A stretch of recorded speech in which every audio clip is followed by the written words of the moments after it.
عن عائشة رضي الله عنها أن رسول الله صلى الله عليه وسلم كان إذا استيقظ من الليل قال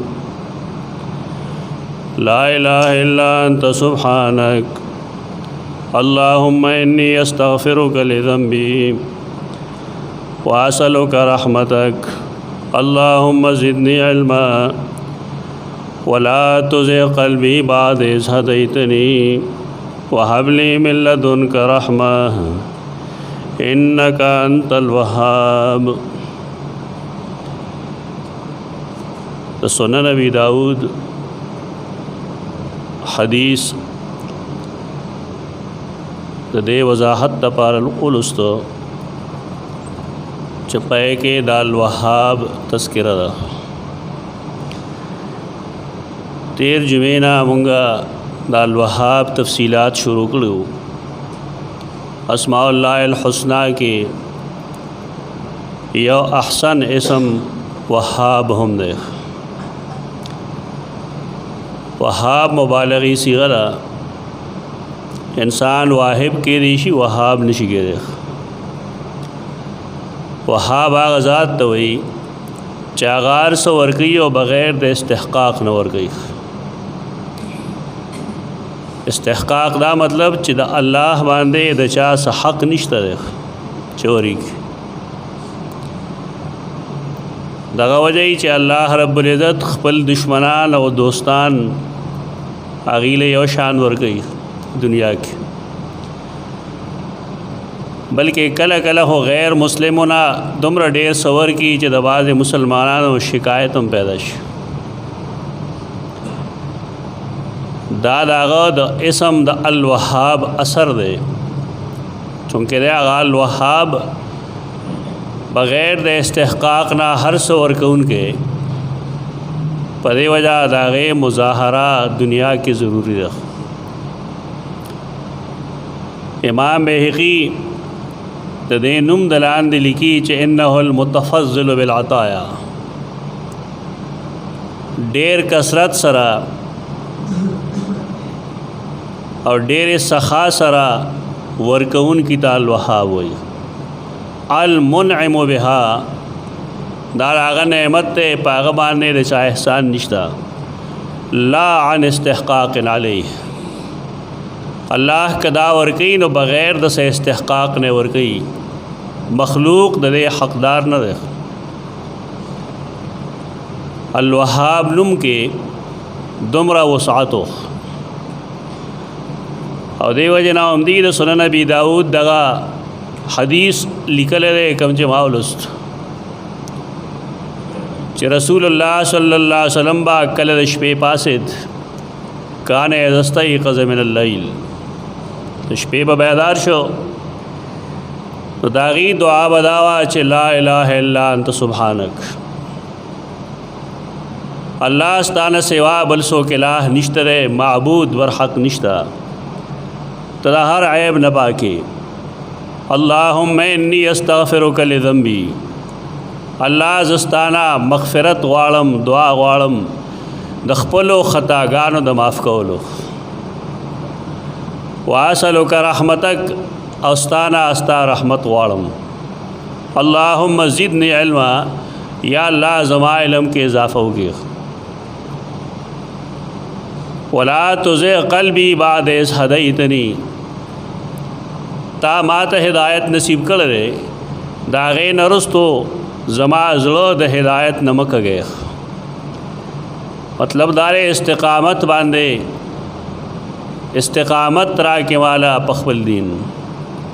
وهب لی من لدنک رحمه، وهاب دی او د هغې نه دعا او فعل امر هب دی. هب لی من لدنک رحمه، مالا د خپل طرف نه رحمت راکې.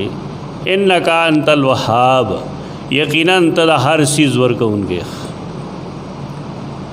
موږ مخکې ویلو د دعا طریقه رسول الله صلی الله علیه وسلم له چې څنګه ښه ورځي دومره بل چاله نه ورځي.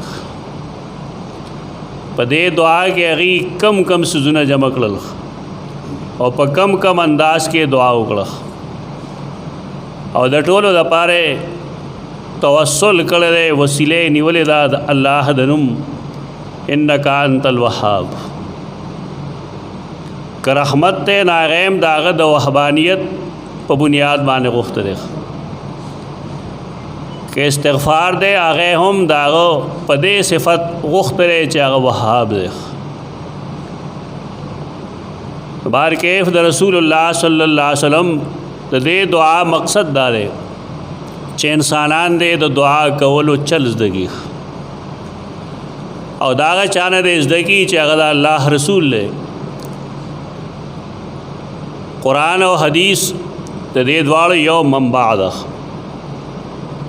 په دې وجہ دې کې باهم اختلاف نه، اختلاف اصل کې زمونږ اذهانو کې. قرآن و حدیث دا د یو بل پشتی ده. قرآن دا فرمایلی دی چې رسول الله صلی الله علیه وسلم دین د خپل ځان نه بیانوي. ما ينطق عن الهوى ان هو الا وحی یوحى. په دې وجہ که مدعیه او که مسکار چې رسول الله صلی الله علیه وسلم خودلی دي، اهل سنت والجماعت په دې اتفاق دی چې دا دعاګانې زیات قبلیږي، ځکه دا الله خپل رسول ته خودلی دی. د دې القا که د جبریل په ذریعه شوې ده او که د رسول الله صلی الله علیه وسلم ته بلا واسطه القا شوې ده، لیکن دا دعیه او اسکار د اهل سنت والجماعت په نیز باندې دا وحی ده. په ځای د دې چې انسان نورې دعاګانې زده کړي خپله ژبه کې، هغه کوي نو ښه دا ده چې د نبي کریم صلی الله علیه وسلم دعاګانې زده کړي، خو هسې زده کول نه بلکې د هغې معنی دې هم زده کړي. د وینا دا مطلب نه دی چې انسان دې په خپله ژبه کې دعا نه غواړي، دا نه دی مطلب. الله رب العزت په هر ژبه پوهېږي. ژبې دا د الله رب العزت یو احسان دی، یو انعام دی. قرآن د ژبو اختلاف او اختلاف د رنګونو دا د الله د آیاتو نه او د هغه د نعمتونو نه دوه نعمتونه ګرځولي دي. اختلاف د ژبو او اختلاف د رنګونو دا د الله انعام دی. انعام نه خلکو مصیبت جوړ کړی دی. د ژبې په بنیاد یو د بل سره مخالفتي او د رنګ په اختلاف باندې او د رنګ په مخالفت باندې خلک جنگونه کوي. تور او سپین جنگیږي نن سبا یورپ کې. که د خلکو قرآن لوستلی وی نو دوی به پوه شوي وی چې دا ټول بني نوح دی، بني آدم دی، ټول بني آدم دی. د دې السنا دارنګې د دې اقوام د دې ژبې د دې رنګونه او مختلفي، لیکن دا ټول انسانان دي. زمونږ ملک هم بدقسمتی نه د پښتون او د پنجابي او د مهاجر جنګونه شروع دي. د دې په بنیاد باندې یو قوم نه ذلیل کېږي او د دې په بنیاد یو قوم اوچتېږي هم نه. بعضې خلق د عربو د اوچتوالي دپاره یو روایت بیانوي، احب العرب لثلاث. یو درې څیزونه دي د هغې د وجې عربو سره مینه کوئ. نو یو وجه دا ښیي چې قرآن عربي دی، زه عربیم، دین عربی کې دی. دا حدیث موضوع دی. رسول الله صلی الله علیه وسلم د ژبې په بنیاد د چا فضیلت نه بیانوي، دا دروغ دی. د قرآن قاعده ده ان اکرمکم عند الله اتقاکم. یو سړی که عربي دی او که غیر عربي دی، لیکن چې زیات متقی دی نو دی د الله په نزد افضل دی. عام خلقو کې دا مسله مشهور ده چې عربو پسې بس نه وایي. غیبت دار چا ګناه دی، که هغه عربي او که غیر عربي. لیکن د دې مطلب دا نه چې انسان جرح نشي کولی یا د هغې او برایي د تنبیه دپاره نشي ویلی شي. دا حدیث نه دی ویلی چې لا فضل لعربي على عجمي ولا لعجمي على عربي الا بالتقوى.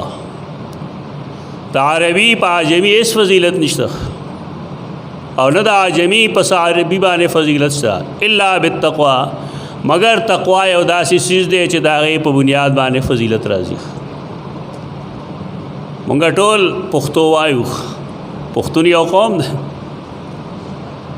خو زمونږ د علاقو کې یو خاص طبقه د هغې ځان ته پښتانه وایي، هغې ته نور ټول پنجابیان ښکاري. دا شیطانی وساوس دي چې بعضې دماغو کې تر اوسه پراته دي. په دې باندې انسان ته کمال نه حاصلېږي، انسان ته کمال په تقوا باندې حاصلېږي. نو بار کیف د انسان د ژبې په بنیاد باندې هغه نه غوره دی او نه ذلیل دی. بعضې خلکو له پښتو ډېره بدي شي، نو دې لپاره حدیث جوړ کړي دي چې جهنمیانو ژبه چې کوم ده که نه دا پښتو ده. او دیم وایي مونږ به جنت ته له پښتو سره ځو. دا ټول د دین نه بې خبري ده. د ژبې کا پښتو ده، که هغه عربي ده او که فارسي ده او که اردو ده، دا د الله رحمت دی. انسان که دعا په هره ژبه کې کوي نو الله په هغې پوهېږي او الله هغه پوره کوي. مونږ دا وایو زیات مقبول دعا هغه ده کومه چې د رسول الله صلی الله علیه وسلم په طریقه وغوښتی شي، د هغه په الفاظو کې وغوښتی شي. نو دغه دعا ده د رسول الله صلی الله علیه وسلم د شپې چې کله کله سړی پاسي نو دا دعا دې م زده کړي. دا به ولیکو انشاءالله یو غټ چاټ باندې، بیا به تاسو ته ولګو، د هغې نه به ځان له هم لیکئ او زده به هم کوئ انشاءالله العزیز. راځو خپل اسم ته الوهاب. مونږ ویل الوهاب هغه ذات دی چې هغه بغیر د استحقاق نه هر څه ورکوي، هته وایي وهاب. یعنی د یو مخلوق د الله په خلاف کې څه حیثیت نشته دی چې الله دې هغه له څه ورکوي. که ورکوي نو الله په خپل اختیار ورکوي. پاتې شو مخلوق، نو آیا مخلوق خلکو له چې څه ورکوي نو هغه هر څه ورکولی شي او که بعضې څه ورکولی شي؟ دا یو خبره ده. اسماء الله الحسنى باندې دا مختصر کتاب زما لاس کې چې شان الدعا وایي، دا بهترین نفیس کتاب دی. د نبی کریم صلی الله علیه وسلم دعاګانې، د هغې فلسفه، د هغې حکمتونه، دارنګې د الله اسماء الله الحسنى هغې نه امام خطابي بحث کوي. دا ډېر لوی سړی دی. د صحیح بخاري دارنګې د سنن ابي داود شروح د لیکلي خلق نه پیژني. امام خطابي حمد د نوم دی. دی وایي والمخلوقون، دې کتاب صفحه 119، انما یملکون یهبوا مالا او نوالا فی حال دون حال. د مخلوق په ورکړو کې او د خالق په ورکړو کې فرق دی. هغه دا دی چې مخلوق کله کله او مال ورکوي، څه انعام به ورکوي، خو فی حال دون حال، کله ورکولی شي کله نشي ورکول. یعنی د مخلوق هبه کول، څه شی ورکول، دا د اسبابو د لاندې، بې اسبابو نه. مخلوق به هغه شی درکوي کوم چې د هغه اختیار کې راځي. مثلا تعالی مال درکولی شي، خو هر وخت هم نشي درکولی. کله به درکولی شي کله به نشي درکولی، کله به ورسره وي او کله به ورسره نه وي. ولا یملکون ان یهبوا شفاء لسقیم. یو سړی بیمار دی، نو هغه ته هبه د صحت نشي ورکولی، هله صحت نشي ورکولی. ولې دا د ده د اختیار نه بهر څیز دی. یو بني آدم د یو قبر خواله لړ شي، هغه ته وایي بابا مال صحت راک. ته دې خو مطلب دا شو چې د هغې قبر واله ته وهاب ووایي، هغه یې وهاب وګڼو. ولې دا د دایره اختیار کې نه راځي. صحت ورکول د بیمارۍ دا مخلوق نشي کولی. ژوندی ډاکټر هم تاله صحت نشي درکولی. ډاکټر تاله علاج کوي، صرف بابا علاج هم نشي کولی. دواړو کې فرق دی. یو عام حدیث ته ټول خلق یې اوري خو پته لګېږي نه، سوچ پې ولې نه کوي. هر قبر خوا کې د هر مړي په تعزیت کې بېشمېره خلق دا دعا دا حدیث وایي چې اذا مات الانسان انقطع عنه عمله الا من ثلاث. انسان چې کله مړ شي نه بیا د کار نشي کولی، عمل نشي کولی. البته یو درې عملونه دي چې د هغې ثواب ورته ورسېږي. دا ټول وایي دا حدیث. مونځ به عمل نه چې په قبر کې مونځ کوي، دعا به عمل نه چې په قبر کې دعا کوي،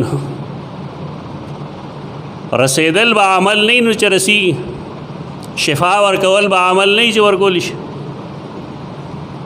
حدیث چې وایي خلق نو هغې کې لږ سوچ وموکړي چې دا څه وایم.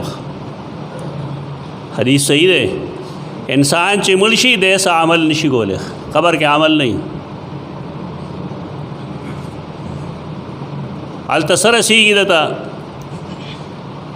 چېرته کې د علم خدمت یې کړي، کتاب یې لیکلي، شاګردان یې جوړ کړي، کتابیں موجود ہی لستے شي، شاگردان موجود ہی اعمال گئی، نو استاذ تر دے عمل ثواب ورسیږي. دنیا کې د انبیاء علیهم السلام نرستو هغه انسان چې د هغه ثواب چرې نه رکاویږي هغه استاذ د ثواب نه رکاویږي. یو سړي د یو انسان نه یو حرف زده کړی دی به دا استاذ دی. د استاذ اجر یا د هغه ثواب قبر کې هم نه کمیږي. بعضې شاګردان ګستاخي استادانو به ورته ویل که ته ما ته دعا نه کوې نو مه کوه، ستا په هر نیک عمل کې زما ثواب را رسي. بعضې خلک عجیب و غریب وي، دعاګانې کوي نو هغې کې ولې استاذۍ یا ولې استاذات وایي. دا قسمه دعا مه کوئ. ابراهیم علیہ السلام دعا دا ربنا اغفر لی ولوالدی وللمؤمنین یوم یقوم الحساب. المؤمنین کې دا ټول مؤمنان راغلل، که ستا استادان دي او که ستا شاګردان دي، که ستا ورسره لګي او که ستا ورسره نه لګي، دا هغه ته ستا دعا شامله ده. هر مؤمن ته ستا دعا شامله شوې ده. ته که چا تړه کې غونډ وساتې نو څه فایده یې نشته. اوس چې مونځ وکړې تاسو نو یوې غاړې ته به سلام ګرځوئ السلام علیکم ورحمت الله، او بلې غاړې ته هم وایي السلام علیکم ورحمت الله. دې کې تاسو وویل ښي لاس ته چې څوک ناست دي هغې باندې هم د الله سلامتیا ده او رحمت او ګس لاس ته هم ستا یې نه لګي ورسره چلو شو. ځکه زه اکثر وایم په دې نالګي کې څه فایده نشته، الټا نقصان دی. لکه ولې بغض عداوت دشمنی لري، مونځ کې ورته سلام کوي، هغه ته التحیات کې هم سلام کوي السلام علینا وعلی عباد الله الصالحین.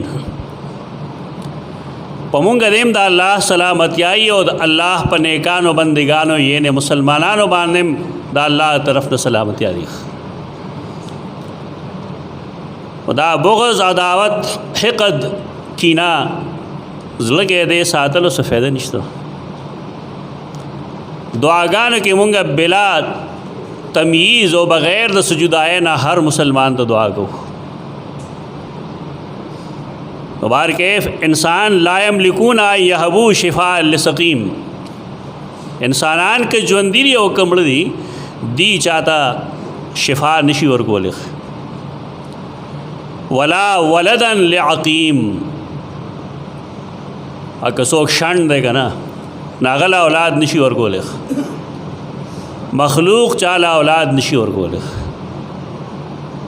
تیر جمعه ما آیت کریمه ویلے ہو یہب لمن یشاء اناثا ویہب لمن یشاء الذکور. دا د الله وهب دی، داغه هبه ده او داغه وهبانیت دی چې هغه چاله تش لونه ورکوي، چاله تش زامن ورکوي. چاله دواړه ورکوي ویجعل من یشاء عقیما او څوک بالکل شنډ کی چې شنډی کی نو بیا له بل څوک نشي ورکولی ولا ولدن لعقیم. دی وجنا قرآن نه معلومه ده چې د زکریا علیه السلام اولاد نه کېده نو هغه څه ویلو رب هب لی من لدنک ذریة طیبه انک سمیع الدعاء. ربا مال د خپل طرف نه نیک اولاد راکې هب لی من لدنک ذریة طیبه نیک اولاد. نیک اولاد هغه چې د پلار مور فرمان برداری. نن خلقو د نیکۍ بل مطلب اغسته دی هغه دا دی چې جومات ته ډېر ځي راځي د پلار خیال نه ساتي د مور خیال نه ساتي د دې فایده نشته. هغه عبادات چې پای کې د پلار مور حق چا پامال کړی دی د دې عبادت هیڅ فایده نشته. حدیث کې راځي د یو انسان دپاره داغه د جنت د مینځ دروازه داغه پلار ده. او دام حدیث کې راځي رضا الرب فی رضا الوالد وسخط الرب فی سخط الوالد. د رب رضامندیا د پلار پر رضامندیا کې ده او د رب ناراضگی د الله په ناراضتیا کې ده. الله ته خفګان لفظ مو ہے ها مسلمانان شي او پیژنې څوک ورته خوشحالي وي د رب خوشحالي رب خوشحالي نه رضا کېږي. خوشحالېدل د مخلوق صفت دی ځکه ځای مسلمانان شاید رب نه پیژني خلک صفت هم نه پیژني. ته خوشحالی متضاد صحیح بدحالي نو څه مطلب چې په الله بدحال هم راځي. د الله صفت رضا کېدل او نه رضا کېدل خوشحالېدل نه خوشحالېدل نه دي دا د مخلوق صفت. سړی شپېته کاله اویا کاله ژوند تیر کړي لیکن په دې نه پوهېږي ځکه نه پوهېږي چې قرآن مجید نه وایي او کوئی نه اوپر وایي د هغې معنا او مطلب نه واقف نه وي په دې وجه ټول عمر تیر کړي دغه شان لیکن دین نه څه خبر حاصل نه کړي. مور د هغې حیثیت هم حدیث کې راځي صحابي تپوس کوي یا رسول الله پما په مخلوق کې د ټول نه سیوا حق د چا دی او د ستا د مور. درې ځله د مور ذکر وکړي څلورم ځل باندې ووایي ستا د پلار. د دې دا مطلب نه دی چې یو سړی دی په دې کې د یو کس حق ووایي. د دواړو د حقوقو ادایګي دا ضروري ده. پلار او مور دا بنیادی سيزونه دي چې کوم اولاد د پاره دعا کوي نه هغه د صالح اولاد کوي رب هب لی من لدنک ذریة طیبه. نافرمان اولاد هغه نه دی پکار نه مونږ له پکار دی نه انبیاء له پکار. اولاد داسې پکار دی چې هغه د پلار مور خبره مني اپوره کوي سر ته رسي. سیدنا زکریا داسې اولاد غوښتو رب هب لی من لدنک ذریة طیبه انک سمیع الدعاء. وګوره هغه نبی د الله د کومو اسماء وسیله نیولې ده قرآن کې چې سوچ کړئ نو لارې په خپله ګلو شي. ابن قیم رحم الله و فرمایل فتدبر القرآن ان رمت الهدى رام رومن رمت دیگا کستا مقصود ہدایت حاصل اولی نو قرآن کی غور گو فتدبر القرآن ان رمت الهدى. تدبر آغا سو کولی شي چې د قرآن د مطلب نه خو واقفي چې معنا نه ورځي نو څه کې به سوچ کوي. دا موږ علما او تسپارل دي چې بس عالمان دي بس یې به کوي دا کار ته به څه کار کوي تش په قرآن قسم خورا جنتي کېدو دعوې کوه. دا غلط انداز دی. هر سړی دومره قرآن مجید خو زده کي کم سے کم چې سوچ پکې وکړي شي چې الله ماته څه وایي. دا ولې وایو چې تدبر قرآن کې وکړه فالعلم تحت تدبر القرآن. العلم د الله د پیژنګلې علم، ټول علمونه نه یادې، د الله د پیژنګلې علم، د رسول د پیژنګلې علم، د ایمان د پیژنګلې علم، دا د قرآن په غور و فکر کې پروت. دې دعا باندې سوچو کا رب هب لی من لدنک ذریة طیبہ. نبی دې کم کم قسم دعا کې سس جمع کړی دی، دا الله یو نومې جمع کړی دی رب، او اخر کې رب هب لی من لدنک ذریة طیبہ انک سمیع الدعاء. سمیع دا د الله نوم دی، د دعا قبلون کې تیخ تو رب تر دعا قبلون کې مختصر دعا رب کې هب لی من لدنک ذریة طیبہ. دا ولی وی د دې وجه دا ده چې اولاد ورکوونکي بل څوک نشته، اولاد الله ورکوي. مخلوق اولاد نشي ورکولی، هیڅ شی نشي ورکولی. یو خوا د قرآن او د حدیث دا نصوص دي، او بل خوا زمون پښتانه علما هغې څه لیکي، الله دې رحم وکړي زموږ د قوم باندې.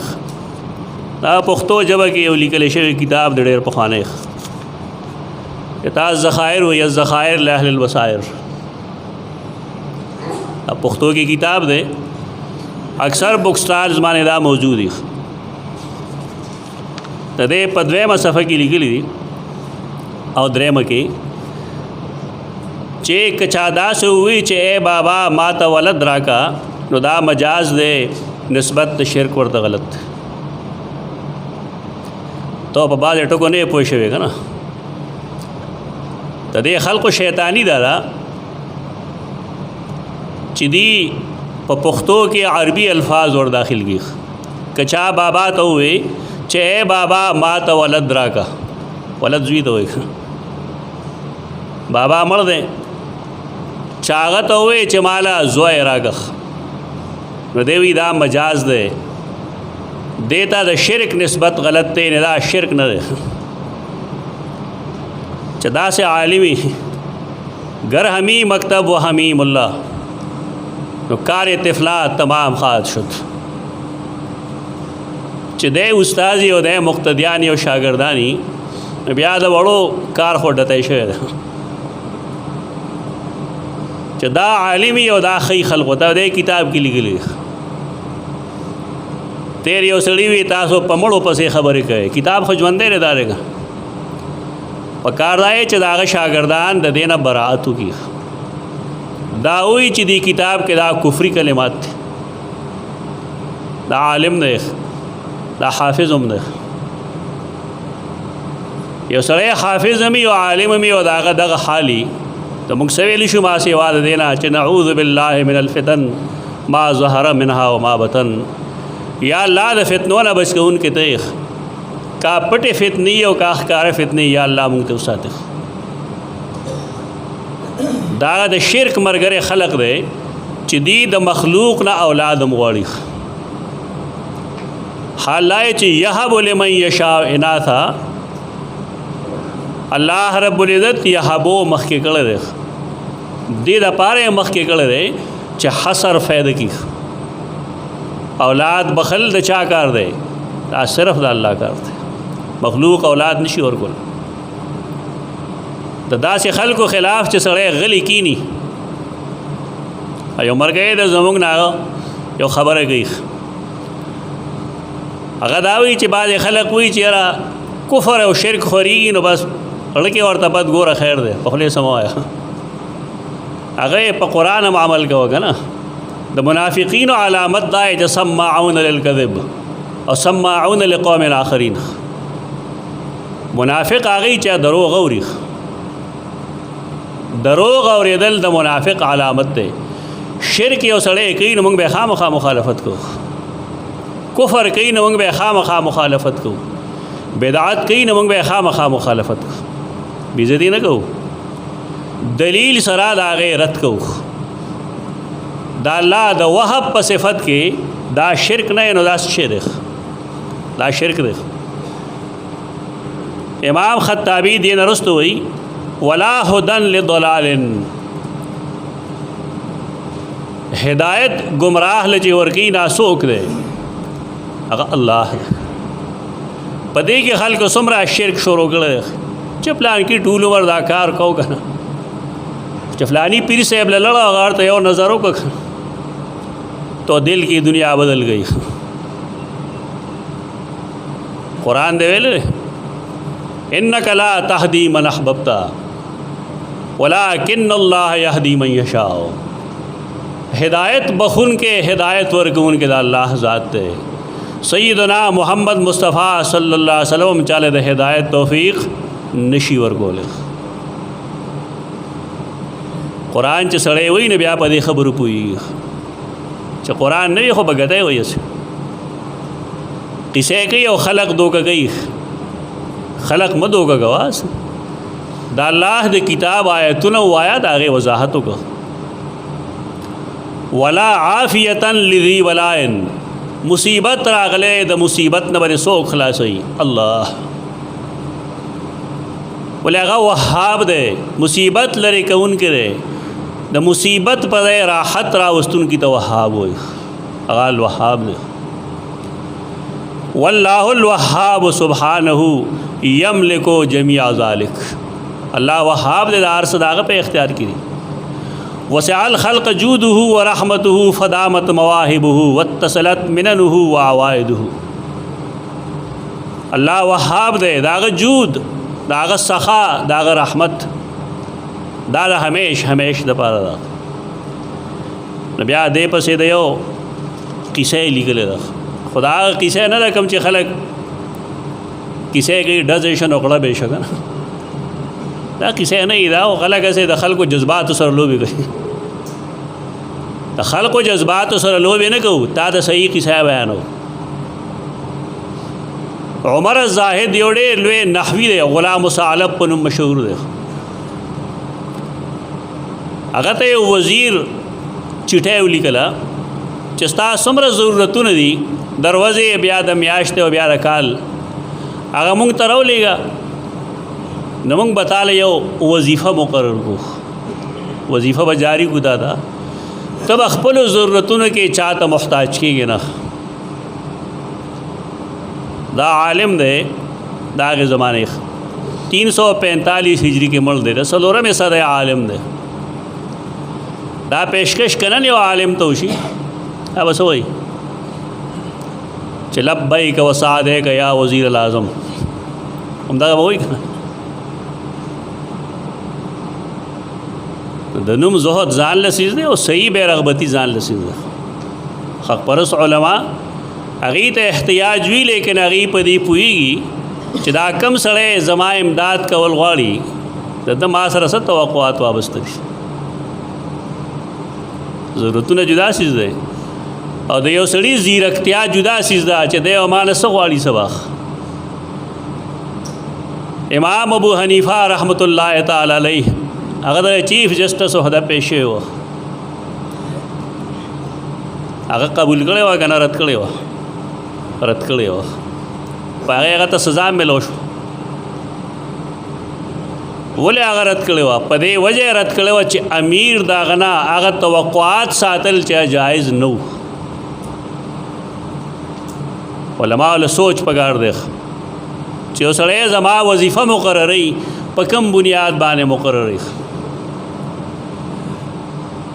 نو دا هغه یو جواب او چټه چراله نو دی هغه ایلچی ته وی استاد ته وی قل لصاحبک صاحب ته وایا چې انا فی جرایت من اذا غضب علی لم یقطع جرایته عنی.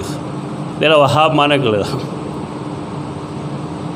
زه داغه ذات وهاب په وظیفه کې مالا هغه ذات وهاب خوراک سکا کرا کوي او زما تعین د وظیفه زما د قوت لا يموت زما د کال لخرج انتظام هغه ذات کوي چې کاغه مان خپوم شي لا خپل وظیفه کټ کوي نه.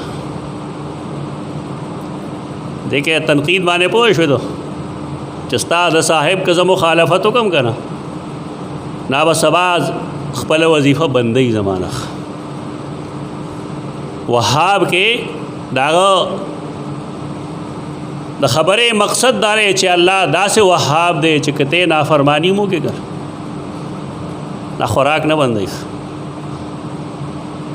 زمونږ یو دوست دی خدای اوس الله ورته هدایت نصیب کړی دی. دا بیماری ډېرو خلکو وشته دی. اولاد وی پکار دی چې اولاد د پلار دستو بازو جوړ شي. دا ضروری ده. بعض اولاد ناقصي کار مار نه کوي تیار تناستی کپلارې سګټي ناتم بربادي اخه خوې نه خراب خوې ده. لیکن پلاری دا بالکل یو امبریلا غوند ده بچی دا غې لاندې جمع کېږي خپل حیثیت پیژندل غواړي. ما سره صلاح کوله د خپل بچی داسې کوم کومه داسې کوم نه مارته کوي یاره نه ویرو خو کومه ډېر ولې خپاو بیا ورته ما یادولې پیتا ګوره ما داسې ویلي مې ګوره د ما سپینې خبرې پاکه یو خبره کوم ته د الله هغه شانته فرمان بردارې یا زه هغه شانته فرمان بردارې څنګه چې الله وایي. مونږ کې هغه فرمان برداری نشته کوم چې الله غواړي. نو کدا الله مونږ بالفرض عاق کی خپل رحمت په مونږ باندې بن کی نه بیا وسه آی وخت هغه عقل په راغ مې دا مکو اصلاح وکي سره کوشش وکي زور نه بم کوي راه راس باندې به امراولي فل خفغان بورتم خار کوي زور نه بم کوي. لیکن اولاد نافرمان کول او هغه باره کې دا ویل چې دا زمانہ فرمان دی دا لوی ګناه ده. سارمانه عمرګری ته پوسو کوم دا حال مسله کې ما اولاد باره کې دا سوچ مکو لکه کم اولاد باره کې چپلار هغه نافرمان کو حقیقتا یی نافرمان عقوق الوالدین گناہ کبیرہ کې ده. کبیرہ گناہ د پلار نافرمانی داغه د حق نه ادایږي د مور نافرمانی داغه د حق نه ادا کول دا کبایرو کې ده او دا پای کبایرو کې دا چې موبقات دیته وي دا د انسان دنیا هم بربادي او د انسان آخرت هم بربادي. دنیا کې چې ته یو سړی ګوري چې ډېر کامیاب دی داغه شاته به دوه کسانو یا تعلیم تربیتی یا به دعای پلار مور او استاد سړی داغه پکارداري چې هغه د پلار مور د خپل اساتذو خیال ساتي. لیکن که اولاد د ساتي نو پلار لدا مناسب نه دي چې هغه داغه په باره کې اعلان وکړي چې د ما عاق کړل. تاسو خپل اخبارات وګورئ روزانه به عاق نامه او که الله رب العزت د نافرمانۍ د وجې په مونږ باندې خوراک بن کې بیا وسوي. او بیا یو بل خبره پدې کې شرعي لحاظ سره ډیره غلطه ده. زه چې مړ شم نو زما مال او دولت ورشي زما د بچو وي دا تقسیم میراث چا ویل دی الله ویل دی للذکر مثل حظ الانثیین. نو زه څوک یم چې زه خپل اولاد د نافرمانۍ د وجې د خپل مال نه محروم کوم. دې خلک سوچ نه کوي. کتابونو کې یو خبره لیکلې ده هغه دا چې پلار داسې کولی شي یعنی هغه ته اختیار حاصل دی. زم تا ته هم اختیار حاصل دی چې که ته په غلا پیسې ګټې نو ګټلی شي او که په حلالې ګټې نو هم ګټلی شي. نو څه مطلب غلا به جایز وي؟ یہ تو قانونی پوائنٹ ہوئی. پلار که داسې وکړي نو د هغه شی به نافظ شي دا ټیک ده. لیکن دی خو پلار د ګناهوال نه وباسي. پلار خو جرم کړی پلار ګناه کړی ده. رسول الله صلی الله علیه وسلم ته یو صحابي راغی وی فرمایل گواہ اوسېږه ما فلان کې باغ خپل فلان کې بچی له ورکړی اور توی ټول له داسې ورکړي هغه وینا هغه ورته زلل شه په دې ظلم بل څوک گواک دا تا ظلم کړی دی او په دې زه ګواهي نه کوم چې کله به رسول الله ګواهي نه کوي نو صحابي په وکي کنه غلطه خبره ما اخلي په مخه چې فلانه فقه کې لیکلي فلانه فقه کې لیکلي هغه دې قانوني حیثیت لیکل چې او دا یو قانوني حیثیت سره د ځان ګناهګار کړی دی خو زه محروم کړی دی بالکل هغه شان دی چې سړی تا ته وایي چې پیسې وګټه که پغلې ګټې او که بل څه ګټې غلا کول ګناه دی بار کې الله تعالی الوهاب په دې وجه وایي چې د نافرمانه بلکې د کفر او د شرک باوجود هغه انسان باندې هغه خپل روزینه هغه خپل وظیفه یا خپل رزقونه نه بندي هر څو ورکوي یوازې رزق نه دی خوراک سکاک نه دی بلکې هغه مال ورکوي دولت ورکوي اولاد ورکوي جیداد ورکوي مرتبه ورکوي دا وهابیت دی پکار دی چې مونږ هر څه د خپل رب نه وغواړو اقول قولي هذا استغفر الله لكم ولسائر المسلمين